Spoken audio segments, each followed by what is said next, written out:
In this video, we will study moment generating function. For certain theoretical developments, an indirect method for computing moments is used. The method depends on, on the finding of the moment generating functions. Actually, what does it mean? It means that in some theoretical developments, we cannot find moment directly. So we use the indirect method to find the moment, that is known as moment generating function. Through moment generating function, we can find the moment if the value is not given directly to find out the moment. In this, we have the A part, that is in case of a continuous variable. तो मैं आप लोगों को एक बार बता दूं, whenever we deal with a probability, we have the probability for two types of random variable. One is known as continuous random variable, another one is known as discrete random variable. For the continuous random variable, we have probability function as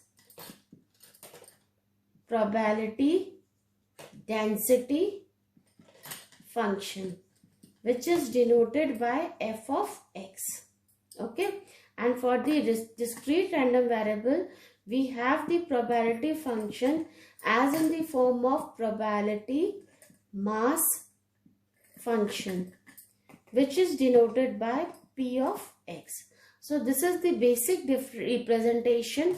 So this is the different representation for the random variable, which are continuous random variable and discrete random variable.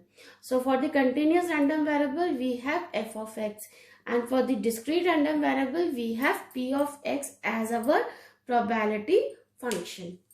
Okay, now come in this topic, moment generating function in the case of continuous variable. In case of a continuous variable x, it is defined as mt is equals to, हम इसको ऐसे show करते हैं mxt in the sense moment generating function equal to a to b e to the power tx fx dx. Okay, so this is the formula for the moment generating function in case of continuous random variable x, and the limits a and b can be extended from minus infinity to plus infinity, and also this integral is a function of parameter t only. Okay, and moment generating function can be evaluated for those distribution in which we have finite values of moment. Only for that we can find the moment only for that type of distribution we can find the moment generating function. And also we have one formula, that is mod of dr over dtr of mxt at t equal to 0 equal to vr. So if we differentiate moment generating function with respect to t at t equal to 0, we get the rth moment about the 0. Vr is what? Rth moment about the origin. You know that moment about the origin is denoted by Vr. Okay. So these two formula we are having in case of a continuous random variable. Now we will do one numerical based on this method.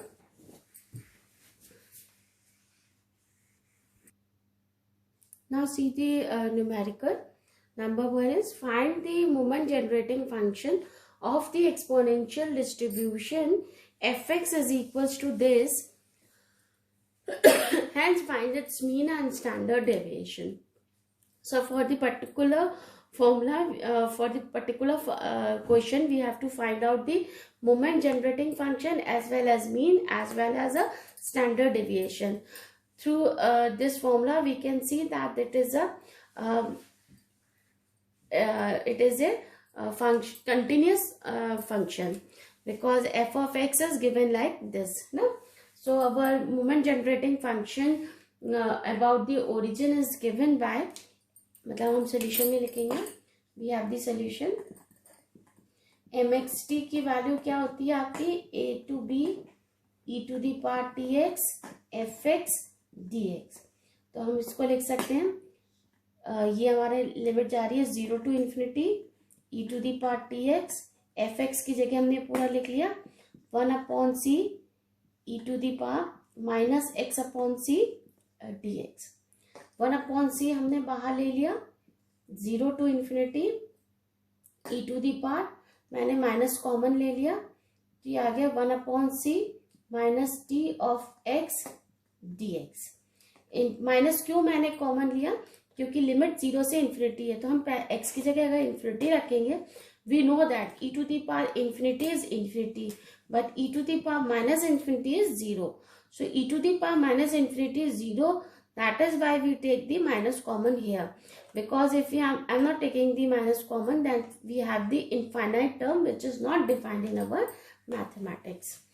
ठीक है, अब आपने इसको integrate किया तो ये आ गया 1/c e to the power minus 1/c minus t upon minus 1/c minus t, और लिमिट लग गई आपके 0 से इन्फिनिटी। जब आपने इन्फिनिटी लिमिट रखी तो ये तो आ गया 0, और जब आपने 0 लिमिट रखी तो e to the power 0 is 1, और माइनस माइनस प्लस हो जाएगा, तो ये आ जाएगा 1/c माइनस t। तो ये आ जाएगा आपका 1/c, आप एलसीएम ले लोगे तो ये आ जाएगा 1 माइनस tc/c, c से c कैंसिल हो गया, इसको हम लिख सकते हैं 1/tc to the power minus 1, which is can be written as 1 plus tc plus t square c square plus t cube c cube plus so on। तो एक आंसर तो हमारा ये हो गया। दूसरा अब हम लोग दूसरे फॉर्मूले से निकाल सकते हैं, VR इज इक्वल टू, हमें पता है क्या होता है, mod of dr over dtr of mxt at t equal to 0। तो यहां से हम अगर v1 निकालेंगे तो ये वैल्यू हो जाएगी d over dt of mxt at t equal to 0। तो d ओवर, क्योंकि 1 है ना इसीलिए हमने पावर 1 ले ली है, d over dt of mxt, यानी इसको विद रिस्पेक्ट टू t हमने एक बार डिफरेंशिएट किया, तो 1 को किया तो 0 हो गया, इसको किया तो c plus with respect to हम t कर रहे हैं, तो क्या आ जाएगा 2c square t plus 3t square c cube plus so on at t equal to 0। तो हम जब t इक्वल टू 0 रखेंगे तो ये सारी टर्म 0 हो जाएंगे, इसके आगे के खाली क्या बचेगा c, which is also the value of x बार, क्योंकि v1 होता है आपका x बार। तो एक आंसर आपका ये हो गया, मीन की वैल्यू निकल आई c। अब आपको निकालना है standard deviation. For this we have to find out the variance. Variance क्या होता है आपका, μ2 है ना, उसके लिए हमें सबसे पहले फाइंड करना है v2। v2 क्या होगा आपका, that will be equal to mod of d square over dt square of mxt at t equal to 0। तो यानी हमें इसी को विद रिस्पेक्ट टू t एक बार और डिफरेंशिएट करना होगा, तो ये हो जाएगा 2c स्क्वायर प्लस ये हो जाएगा 6t c cube plus so on at t equal to 0। t equal to 0 रखने पे ये सारे टर्म आपके 0 हो जाएंगे, तो यहां से हमें मिल गया v2 is equal to 2c square.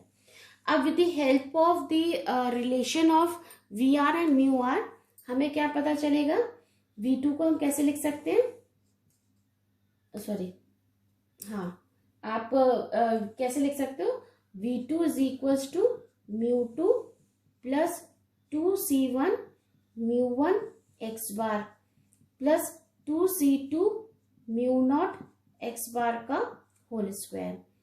तो v2 is equal to μ2 plus ये वैल्यू आपकी 0 हो जाएगी, क्यों, क्योंकि μ1 है, μ1 की वैल्यू हमेशा 0 होती है, और 2c2 की 1 हो जाएगी, μ0 की 1 हो जाएगी, तो ये हो जाएगा खाली x बार का होल स्क्वायर। तो यहाँ से हमारी μ2 की वैल्यू आ गई v2 माइनस एक्स बार का होल स्क्वायर।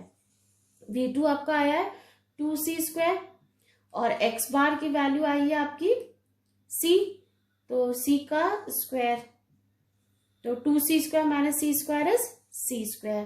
ये आ गया आपका v2, यानी ये आ गया आपका वेरिएंस, सॉरी μ2, ये आ गया आपका वेरिएंस। अब स्टैंडर्ड डेविएशन होता है हमारा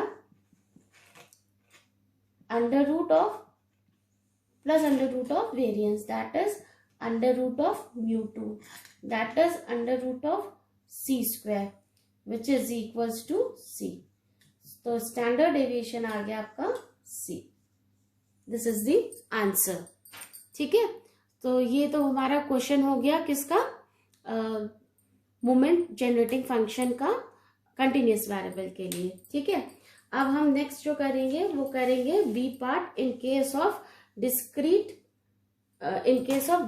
डिस्ट्रीब्यूशन ऑफ द वेरिएबल। ठीक है, तो ये मैं लिख देती हूँ। नेक्स्ट पॉइंट आ जाएगा हमारा be, in case of discrete distribution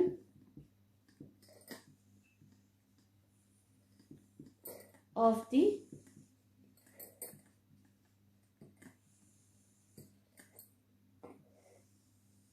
variable. So in case of discrete distribution of the variable x, it is defined as mxt is equals to, वहां इंटीग्रेशन था, अब यहाँ आ जाएगा समेशन, e⁻ tx होगा, वहां fx था, यहाँ आ जाएगा px। dx की तो वैल्यू है नहीं क्योंकि हमारा समेशन है। ठीक है, here px is the probability that the variable takes on the value x। ठीक है, और इसमें भी हमारे पास फॉर्मूला होता है, that is vr is equals to mod of dr over dtr of mxt at t equal to 0। Same formula इसमें हमें यहाँ भी होता है। अब इसके लिए भी हम लोग एक न्यूमेरिकल करेंगे विद दी मतलब एक with the help of the numerical हम इसको सॉल्व करेंगे। ठीक है, अभी थोड़ा सा ब्लर हो गया था इसलिए मैं आप लोग को दोबारा बता रही हूँ। In case of discrete distribution of the variable mxt is equals to, वहां इंटीग्रेशन था, यहाँ समेशन हो गया, e⁻ tx, वहां fx था, यहाँ px हो गया। ठीक है, where px is the probability that the variable takes on the value x। Here also we have the same formula for the vr equal to mod of dr over dtr of mxt at t equal to 0। Now let us do the numerical based on this। Now we have the numerical for this case as find the moment generating function of the discrete Poisson distribution given by px is equals to e⁻ minus lambda to the power x upon x factorial। Also find the first and second moments above the mean। ठीक है, तो इसका हम लोग solution करेंगे। तो इसमें हमें moment generating function about the origin is given by, formula लिखेंगे हम, mxt is equals to summation e⁻ tx into px, यही फॉर्मूला होता है। तो ये आ जाएगा समेशन e⁻ tx, px की जगह हमने रख दिया e⁻ minus lambda two the power x upon factorial x। ठीक है, तो इसमें हमारा जो समेशन होता है वो मतलब x पर होता है, तो हम x के वेरिएबल छोड़ के बाकी सारे कांस्टेंट जो भी होगा बाहर लिख लेंगे समेशन के। तो e⁻ माइनस लैम्डा मैंने बाहर लिख लिया, और जो अंदर वेरिएबल आई है उसको हमने लिख लिया e⁻ t lambda two the power x upon factorial x, क्योंकि x था तो मैंने पावर x लिख लिया। ठीक है, तो इसको मैं जो हूँ वो डायरेक्टली लिख सकती हूँ e⁻ minus lambda into e⁻ lambda e⁻ t। कैसे, वो ऐसे आया, देखिए समझिए, summation e⁻ t lambda power x upon factorial x. अब एक्स जा रहा है इसमें 0 to इन्फिनिटी। जब मैंने 0 रखा तो दिस पावर 0 अपॉन फैक्टोरियल 0, तो sum to the power 0 is 1 and 0 factorial is also 1, तो पहली वैल्यू मिल गई मुझे 1। जब मैंने x की जगह 1 रखा तो ये मिला मुझे e to the power lambda power 1 upon 1 factorial. जब मैंने 2 रखा e to the power t lambda square upon 2 factorial plus e to the power t lambda cube upon 3 factorial and so on. ये देखा जाए तो हमें ऐसे ही लिख रहा है 1 upon x 1 factorial plus x square upon 2 factorial plus x cube upon 3 factorial plus so on. बस हमने क्या मान लिया है, e to the power t lambda is equals to x मान लिया, तो यही होगा। और ये किसका एक्सपेंशन होता है, e to the power x का, यानी एक्सपेंशन हो जाएगा e to the power t lambda, क्योंकि मैंने x की जगह ये माना था। तो देखिए मैंने सीधे सीधे इसकी जगह क्या रख दिया, e to the power lambda e to the power t, ये वैल्यू मैंने यहाँ पुट कर दी है डायरेक्ट। ठीक है, तो इस तरीके से यहाँ पर ये वैल्यू आई। अब आगे करते हैं, ये मिटाती हूँ मैं। ठीक है तो अब हम लोग क्या कर सकते हैं, इसमें से हम लोग लैम्डा कॉमन ले सकते हैं, तो ये वैल्यू ऐसे लिख सकते हैं, here mxt can be written as e to the power lambda. अगर मैं बाहर लिख लूं तो ये कह सकते हैं e to the power t, sorry ऐसे लिख लेते हैं e टू द पावर, मैंने लैम्डा बाहर लिख लिया, तो ये आ जाएगा e to the power t minus 1। ठीक है, तो एक आंसर तो ये हो गया mxt का। अब मुझे फाइंड करना है also the first and second moment about the mean, यानी मुझे फाइंड करना है μ1 और μ2।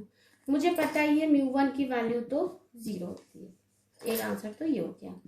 अब μ2 फाइंड करने के लिए सबसे पहले मुझे v2 फाइंड करना है, तो सबसे पहले उसके वैल्यू फाइंड करना होगा v1।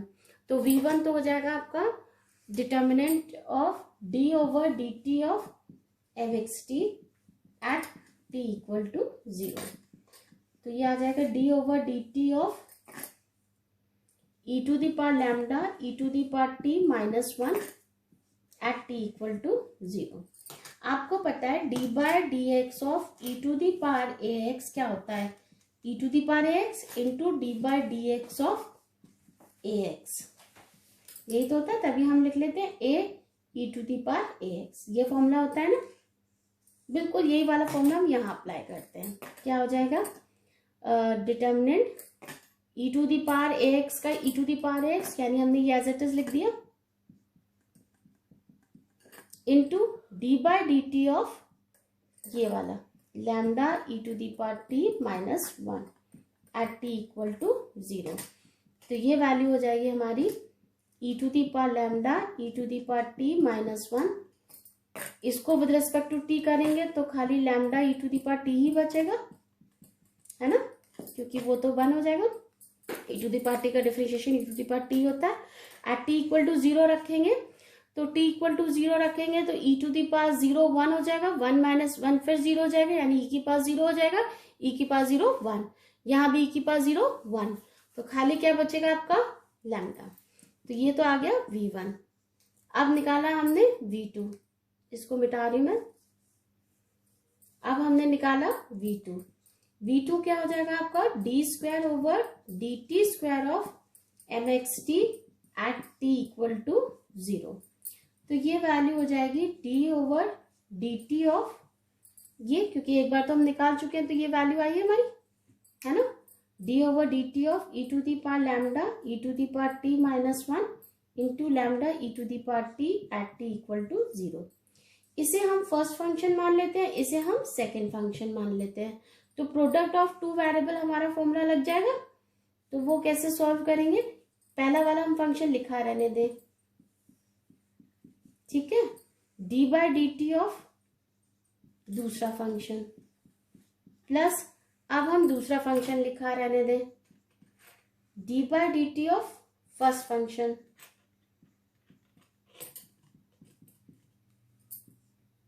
Eight t equal to 0। ठीक है, e to the power lambda e to the power t minus 1 d over d t of this, तो यही आ जाएगा, है ना, d over d t of this तो वो हमें यही वैल्यू मिली थी, क्योंकि यही टर्म था, देखिए सेम टर्म है दोनों, तो इससे हमें यही वैल्यू मिली थी। डायरेक्ट हम यही लिख देते हैं, into e to the power lambda e to the power t minus 1 lambda e to the power t at t equal to 0। T equal to 0 रखोगे तो e to the power t 1 हो जाएगा, 1 minus 1 0, e to the power 0 ये 1 हो जाएगा, ये भी 0 है, ये भी 1 हो जाएगा। तो यहाँ बचा आपका लैम्डा, यहाँ आपका प्लस लैम्डा बचा, ई टू दी पावर 0 इज 1, ये भी ई टू दी पावर 0 हो जाएगा 1, यहाँ लैम्डा बचेगा ई टू दी पावर 0 1, तो एक लैम्डा यहाँ बच गया। ठीक है, तो ये आ गया लैम्डा स्क्वायर प्लस लैम्डा, आप लैम्डा कॉमन ले लो तो लैम्डा प्लस 1, ये आ गई आपकी V2 की वैल्यू। ठीक है, अब आपको μ2 की वैल्यू निकालनी है, तो आपको रिलेशन पहले से ही पता है, क्या था, अभी हमने प्रीवियस में भी फाइंड किया था, V2 is equals to μ2 plus 2C1 μ1 x bar, और ये जो V1 की वैल्यू थी यही हमारी x बार की वैल्यू है। ठीक है, प्लस 2C2 μ0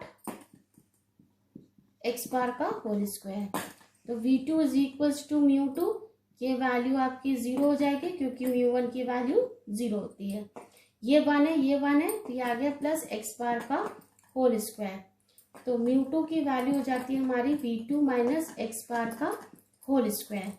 ठीक है, तो V2 की वैल्यू है आपकी lambda square plus lambda minus x bar का होल स्क्वायर यानी लैम्डा का स्क्वायर, तो ये कट गया, μ2 की वैल्यू आ गई lambda. This is the another answer. Okay,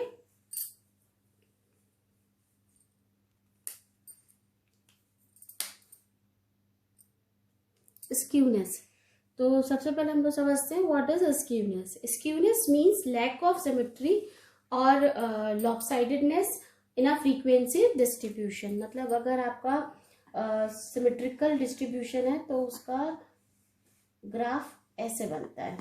ठीक है, अब अगर स्क्यूनेस एक साइड हो, यानी इसकी टेल यूं हो, ठीक है, इधर है, या आपकी स्क्यूनेस ऐसी हो, ठीक है, तो वो डिपेंड करता है, इसको फाइंड करने के लिए हम लोग यूज करते हैं स्क्यूनेस। अच्छा, स्क्यूनेस भी हम लोग जैसे अगर टेल आपकी अगर राइट पर है तो हमारा जो, जैसे ये टेल यहाँ पर राइट पर आ रही है तो this is called positively skewness. अब ये टेल जो हमारी लेफ्ट पर आ रही है तो this is called negatively skewed distribution. ठीक है, तो इसको फाइंड करने के लिए स्क्यूनेस कई तरीके, कई टेस्ट होते हैं। तो एक होता है, आपको जो पढ़ोगे वो 2 तरीके के टेस्ट पढ़ोगे। नंबर 1 पढ़ोगे आप कार्ल पियर्सन्स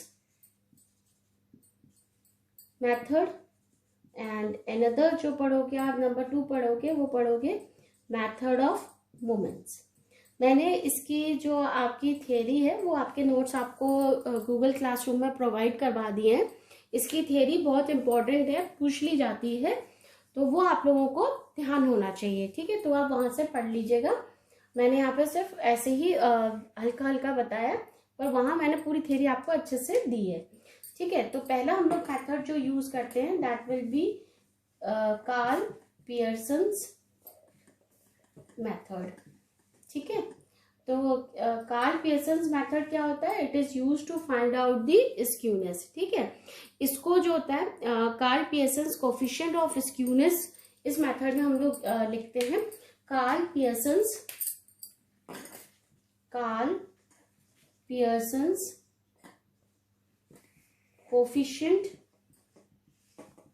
ऑफ स्क्यूनेस, ये हम फाइंड करते हैं।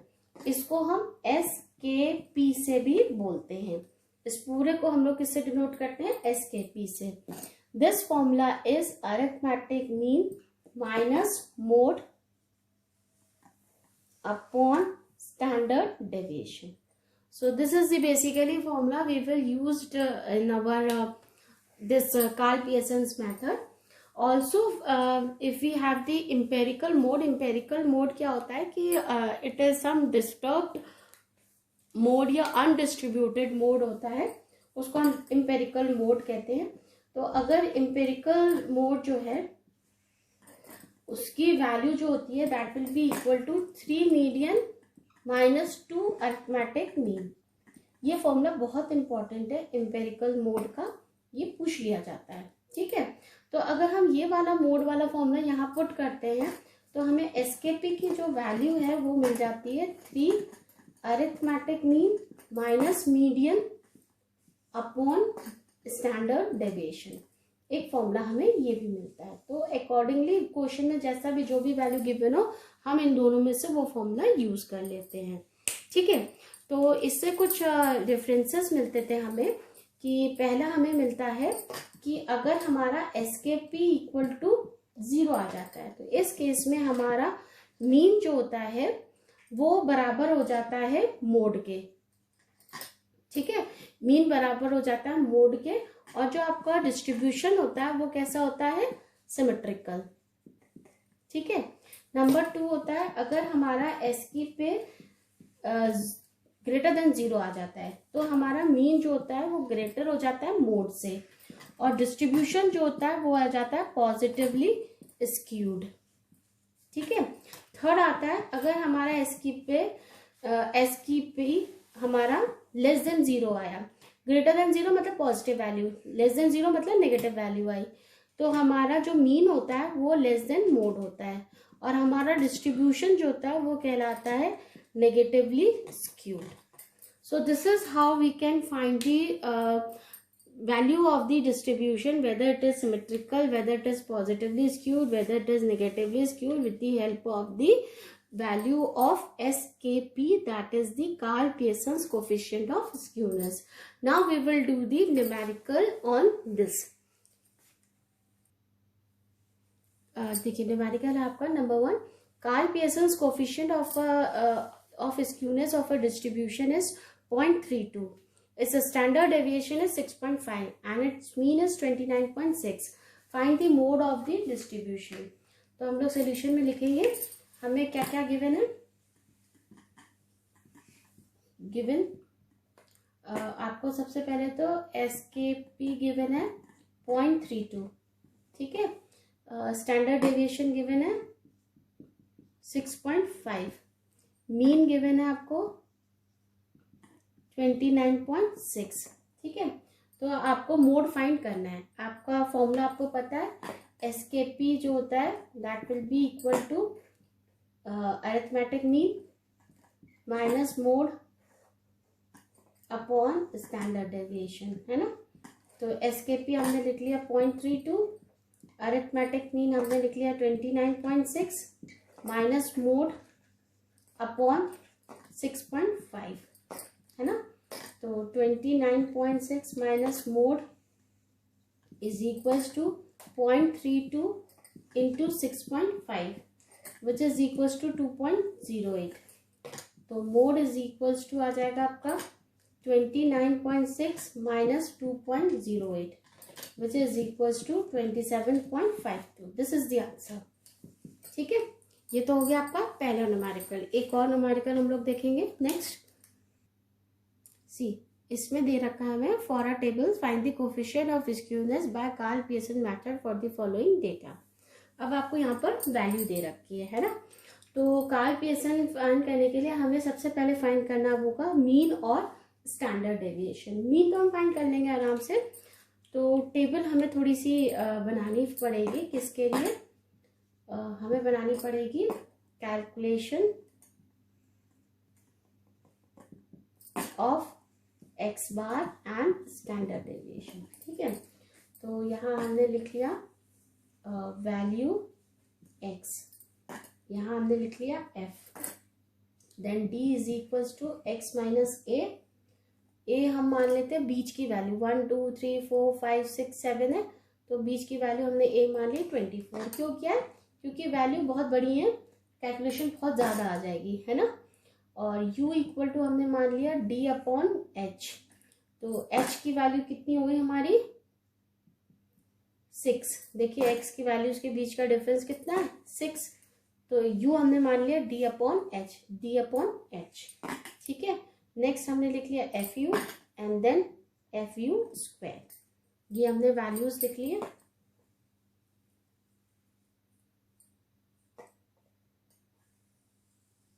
ठीक है, अब वैल्यूज लिख लेते हैं। 6, 12, 18, 24, 30, 36, 42, 4, 7, 9, 18, 15, 10, 3। d equal to x minus A, यानी 6 minus 24 that is minus 18, 12 minus 24 minus 12, 18 minus 24 minus 6, 24 minus 24 0, 30 minus 24 6, 36 minus 24 12, 42 minus 24 18। ठीक है, u equal to D upon H, यानी minus 18 upon 6 minus 3, minus 12 upon 6 minus 2, minus 6 upon 6 minus 1 0, 6 upon 6 1, 12 upon 6 2, 18 upon 6 3। ठीक है, f into you, यानी 4 into minus 3 minus 12, 7 into minus 2 minus 14, 9 into minus 1 minus 9, 18 into 0 0, 15 into 1 15, 10 into 2 20, 3 into 3 9। देखिए कितना easy आ गया हमारा। तो यहाँ आ गया summation of F you, summation of F you हम फाइंड करेंगे, ये वैल्यू आ जाएगी हमारी 9। एफ यू स्क्वायर माइनस 3 का square is 9, 9 into 4 36, minus 40 sorry minus 2 का स्क्वायर इज 4, 4 इंटू 7 28। ठीक है, माइनस 1 का स्क्वायर 1, 1 इंटू 9 इज 9, ये तो 0 ही रहा।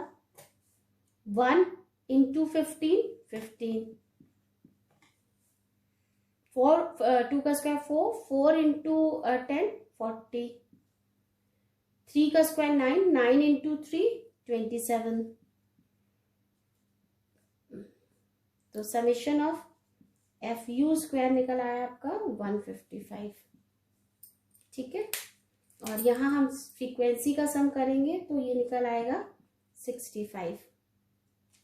ठीक है, तो ये टेबल बन गई हमारी।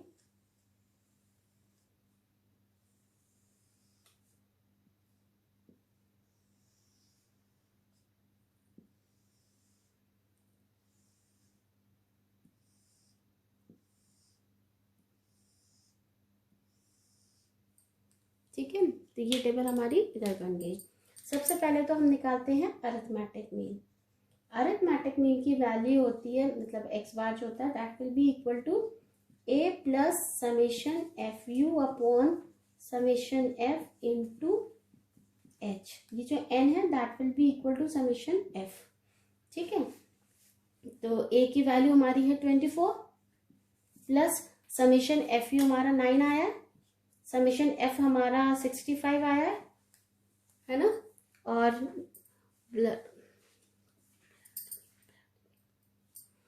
इंटू एच की वैल्यू आ रही है हमारी, एच कितना था हमारा 6। ठीक है, तो इसको सॉल्व करेंगे तो ये वैल्यू आ जाएगी 24.82। ठीक है, अब आता है स्टैंडर्ड डेविएशन। स्टैंडर्ड डेविएशन की वैल्यू होती है under root summation f you square upon summation f minus summation f u upon summation f का होल स्क्वायर इंटू एच। तो ये वैल्यू हो जाएगी आपकी अंडर रूट 155 अपॉन कितना है समेशन है 65, सॉरी इसकी वैल्यू 66 आ रही है, नॉट 65 66, यहाँ पे 66 लिख लीजिएगा। तो 155 upon 66 minus summation of F u is 9 upon 66 का whole square into h, h है हमारा 6। तो इसको सॉल्व करेंगे तो ये वैल्यू आ जाएगी 8.94। ठीक है, अब आप एसकेपी में फॉर्मूला रखेंगे। अच्छा, मोड की वैल्यू कितनी होगी? मोड देखो हाईएस्ट फ्रीक्वेंसी कितनी है 18, तो 18 के प्रोस्पेक्टर से एक्स की वैल्यू कितनी है 24, तो मोड की वैल्यू हो गई 24। तो एसकेपी हमारा जो हो जाएगा that will be equal to arithmetic mean minus mode upon standard deviation.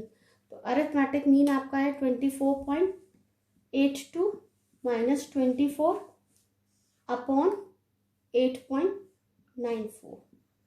ठीक है, तो आप इसको सॉल्व करोगे तो ये वैल्यू आ जाएगी 0.092। This will be the answer.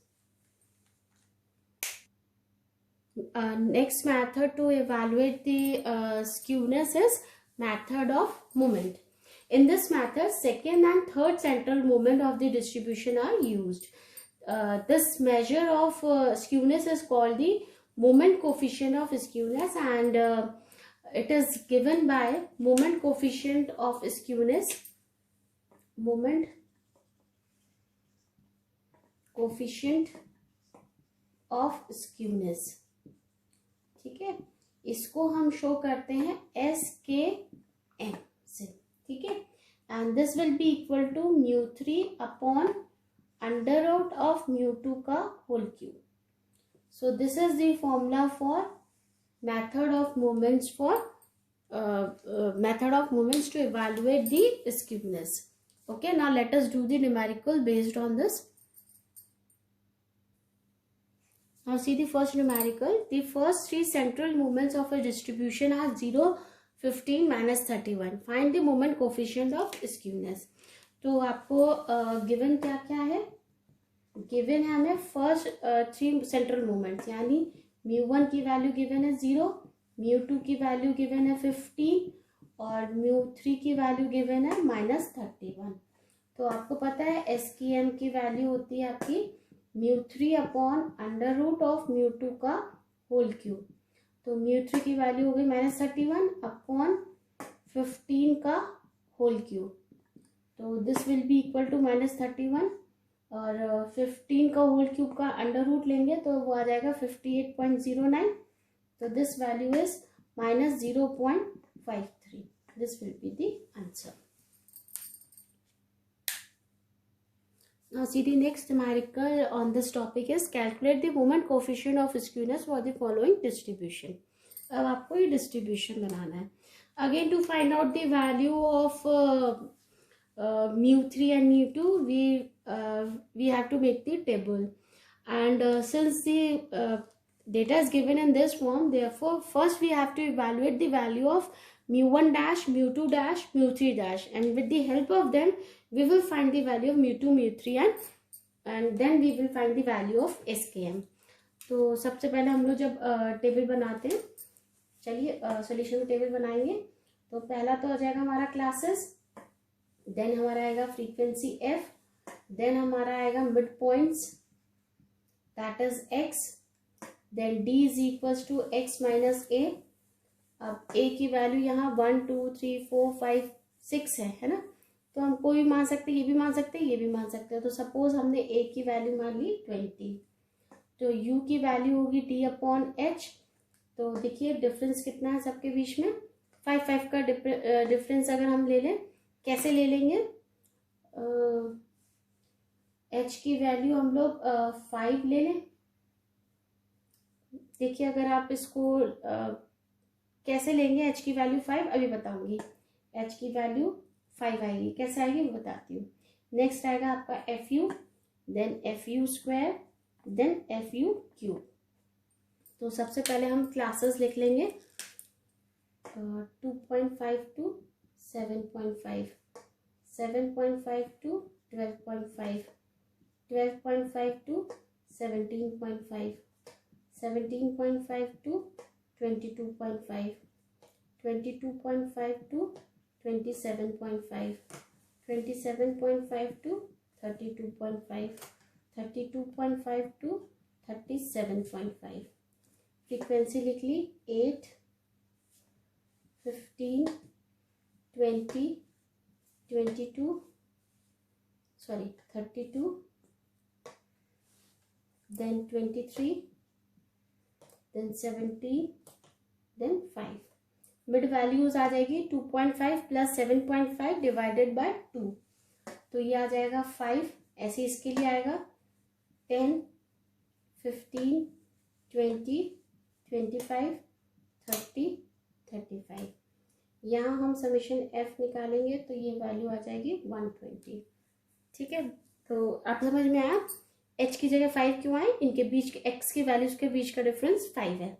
That is why have we take h is equals to 5. तो d equal to x minus a, यानी 5 माइनस 20 दैट विल बी माइनस 15.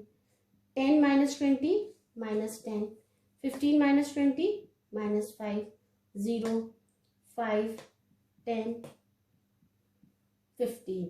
ठीक है, divided by 5, minus 3, minus 2, minus 1, 0, 1, 2, 3. ठीक है, f into u 8 into minus 3 minus 24. 15 minus 2 minus 30. 20 minus 1 minus 20, तो 0 आ गया. फिर आया 23 इंटू 1 23. 17 इंटू 2 34. 5 इंटू 3 15. तो आप समेशन ऑफ एफ यू निकालोगे तो वो निकल आएगा आपका -2. F you square 9 into 8 72. 4 into 15 60. 1 into 20 20, तो 0 ही आया. 1 into 23 23. 4 into 17 68. 9 into 5 45. Summation of F you square आ गया आपका 288. U cube minus 27 into 8 minus 216. ये आ जाएगा -120 -20 0 23 136. बिल्कुल वैसे ही आया. आप यू क्यूब ले लीजिए, उसके बाद एफ का मल्टीप्लाई कर दीजिए, तो summation of F U cube आ गया -62. ठीक है, तो ये टेबल बन गई आपकी.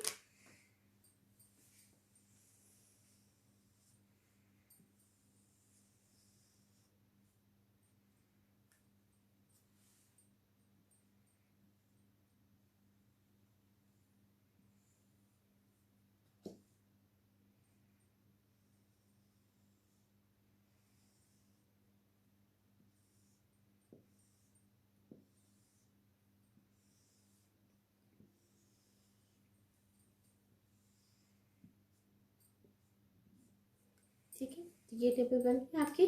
अब इसमें से हम लोग वैल्यू पुट करते हैं. सबसे पहले हम लोग निकालते हैं μ1 डैश. μ1 डैश की वैल्यू हो जाएगी summation of F u upon summation of F into h. तो ये वैल्यू निकल आएगी आपकी समेशन ऑफ एफ यू है -2 अपॉन 120 इंटू 5 माइनस 0.083. μ2 डैश की वैल्यू निकल आएगी summation f you square upon summation f into H square. तो ये निकल आएगी आपकी 288 अपॉन 120 इंटू 5 का स्क्वायर. ये निकल आई 60. μ3 डैश निकल आएगी आपकी summation f U cube upon summation f into H cube. तो ये वैल्यू आ गई -62 अपॉन 120 इंटू 5 का क्यूब. That will B -64.583. ठीक है, अब μ2 की वैल्यू आ जाएगी वैसी आएगी μ2 dash -2c1 μ1 dash μ0 dash μ1 dash है ना, फिर +2c2 μ0 डैश μ1 डैश का होल स्क्वायर. ये उसी फॉर्म में आएगी आपकी वैल्यू है ना. तो आप जब वहां से सॉल्व करोगे उसी फॉर्मूले से तो म्यू टू की वैल्यू आ जाएगी आपकी mu two dash minus mu one dash का स्क्वायर। तो ये जब हम लिखेंगे तो ये तो 60 आ गया, माइनस म्यू वन डैश का स्क्वायर यानी माइनस 0.083 का होल स्क्वायर। ठीक है, तो ये वैल्यू म्यू टू की तो वैल्यू आ जाएगी आपकी 59.993। ठीक है, इसी वाले रिलेशन वाले हेल्प से आप म्यू थ्री की वैल्यू निकालोगे।